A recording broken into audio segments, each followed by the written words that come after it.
Hi guys, মই নিকুঞ্জ গগৈ লৈ আহিছো আপোনালোকৰ মাজলৈ এটা নতুন ভিডিও আৰু মোৰ ভিডিওটোলৈ আপোনালোকক সকলোকে স্বাগতম জনাইছো। আজি মই বনাম পোলাও আৰু হাঁহ মাংসৰ কাৰী। একেবাৰে সিম্পল কৈ বনাম, আপোনালোকেও কেতিয়াবা বনাই তেনেকৈ খাব পাৰিব আৰু কেনেকৈনো বনাও চাই যাব আপোনালোকে ভিডিওটো শেষলৈকে। আহকচোন তেনেহলে। মই এতিয়া হাঁহ মাংসখিনি অকণমান মঠি লওঁ। মিঠাতেল অলপ দিলো, পিঁয়াজ দিছো আৰু নহৰু খুন্দা দি লৈছো অলপ, আৰু মই মিট মছলা, জিৰা পাউডাৰ আৰু ৰেড চিলি অলপ দিছো, মছলা বেছি নাই দিয়া।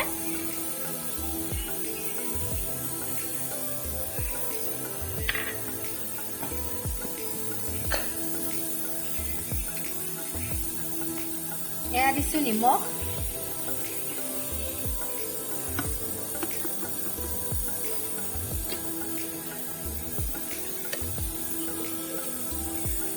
হালধি দিছো। এতিয়া মই এইখিনি ভালদৰে মঠি লম। হাঁহ মাংস এনেকৈ কেঁচাকে মঠি ললে মছলা, পিঁয়াজ আৰু তেল দি ভাল লাগে, খাবলৈ সোৱাদ বেছি হয়।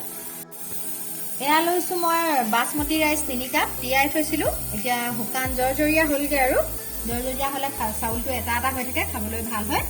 আৰু এয়া লৈছো মই পোলাওত দিবলৈ কিচমিচ ধুই মেলি থৈছো। এয়া লৈছো কাজু বাদাম আৰু এই গৰম মছলা, গোটেইখিনি নিদিওঁ, ইয়াৰে মাংসটো দুডোখৰমান দি দিব লাগিব, সেইকাৰণে লগতে উলিয়াই লৈছো। এয়া মই মাংসত দিবলৈ আলু কাটি লৈছো, পিঁয়াজ কাটি থৈছো, এইফালে নহৰু গুচাই থৈছো, খুন্দিব লাগিব কেঁচা জলকীয়া 2টা। তেল পাক গলে এতিয়া তেজপাত দি দিছো, পিঁয়াজখিনি দি দিছো। পিঁয়াজখিনি যেতিয়া অলপ ব্ৰাউন ব্ৰাউন হ'ব তেতিয়াহে মাংসখিনি দিম। এতিয়া মই মাংসখিনি দি দিছো।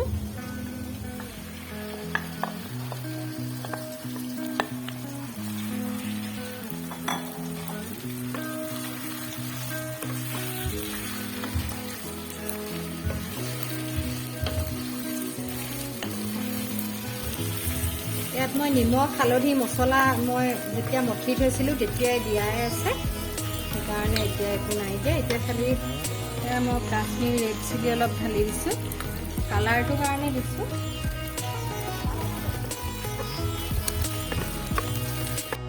মই এতিয়া পোলাওখিনি বনাবলৈ কুকাৰটো পাতি লৈছো।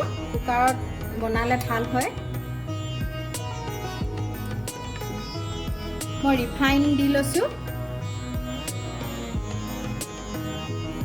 এয়া মই গাই ঘিউ দি দিছো।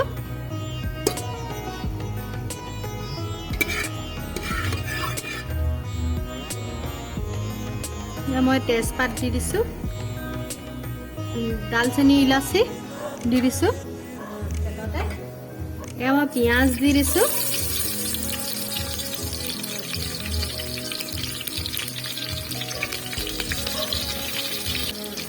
চেনি অকণমান দি দিছো ব্ৰাউন হ'বৰ কাৰণে, কালাৰটো পিঁয়াজখিনি। পোলাওত এনেকৈ গোটা গোটাকে এনেকে কাটি কাটি আদা কেইডোখৰমান দিলে ইয়াত বৰ ধুনীয়া ফ্লেভাৰ এটা আহে, সেইটো কাৰণে এনেকৈ দি দিছো। খুন্দিও দিব পাৰে আপোনালোকে। এতিয়া এইখিনি মই অলপ ভাজি ভাজি অকণমান যেতিয়া ব্ৰাউন হ'ব পিঁয়াজখিনি, তেতিয়া মই চাউলখিনি দি দিম। পিঁয়াজখিনি ব্ৰাউন হ'লে এতিয়া মই কিচমিচকেইটাও ইয়াতে দি দিছো আৰু কাজুকেইটাও দি দিছো। অকণমান ভাজি ল'লে খাবলৈ ভাল হয়।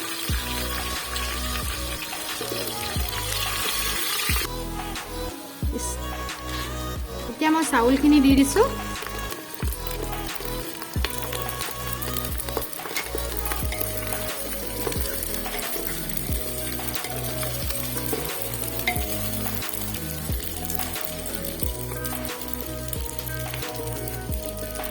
এইফালে মাংসখিনি মই ঢাকন মাৰি থৈছিলো, পুৰা তেল ওলাই গ'ল। এতিয়া মই আলুখিনি দি দিম। আলু কেইডোখৰ দি দিছো।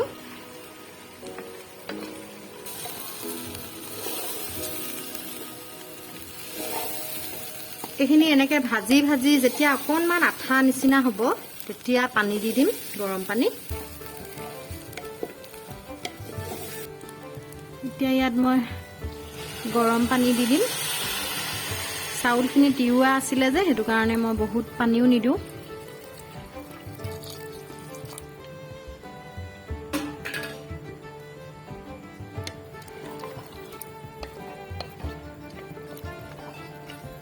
এতিয়া ইয়াত মই নিমখ দি দিম। এয়া মই নিমখ দি দিছোঁ এচামুচ।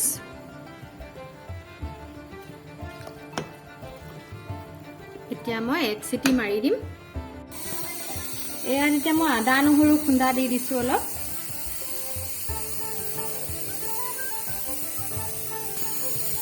এনেকৈ ভাজি থাকোঁতে নহৰু আদা খুন্দি অকণমান দি দিলে ধুনীয়া গোন্ধ এটা ওলায়, খাবলৈও সোৱাদ হয়।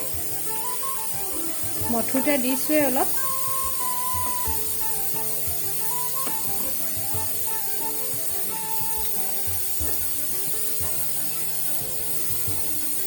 এতিয়া কেঁচা পিঁয়াজ অকণমান,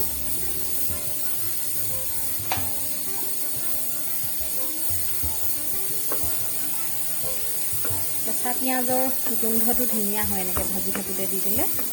মই যিকোনো মাংস বনালে কেঁচা পিঁয়াজ অলপ কাটি দিওঁৱেই ভাজি থাকোঁতে।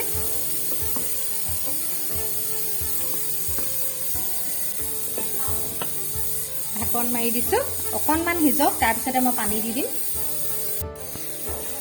এইখিনি ইমানেই তেল ওলাইছে, সিজিছেগৈ আৰু মই এতিয়া পানী দি দিম। অলপ অলপ মানে গ্ৰেভি কৰিম। আলুখিনি তেতিয়া আৰু ভালকৈ সিজিব। আলু সিজিছে আধা আধা। মই এতিয়া ইয়াত অকণমান গৰম পানী দি দিছোঁ। পানী দি এতিয়া অকণমান আকৌ ঢাকন মাৰি থওঁ। দালচেনি আৰু ইলাচি অকণমান গুড়ি কৰি দি দিছোঁ।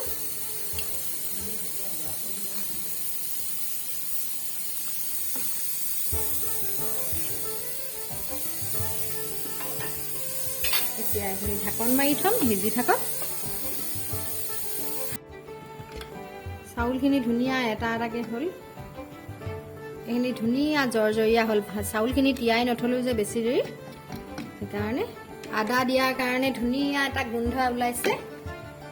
ইয়াত হ'লে আৰু এইখিনি এতিয়া খাব পৰাই হ'ল। এইখিনি মাংসখিনি সিজিলে আৰু।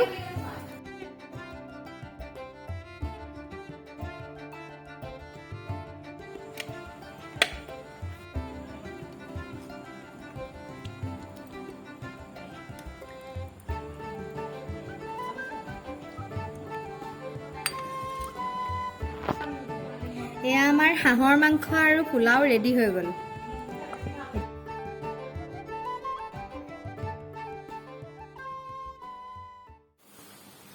এয়া আমাৰ বাতুল গুটিয়ে খাই আছে, আমি খাম আৰু লাহেকৈ।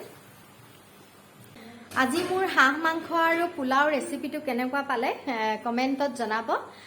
আৰু এনেকৈ আপোনালোকেও বনাই কেতিয়াবা খাব পাৰিব। একেবাৰে চিম্পুলকৈ বনাইছোঁ। আজিৰ ভিডিঅ'টো মই ইমানতে এতিয়া সমাপ্ত কৰিছোঁ। আকৌ নতুন এটা ভিডিঅ' লৈ আপোনালোকক লগ পাম। তেতিয়ালৈকে বাই বাই।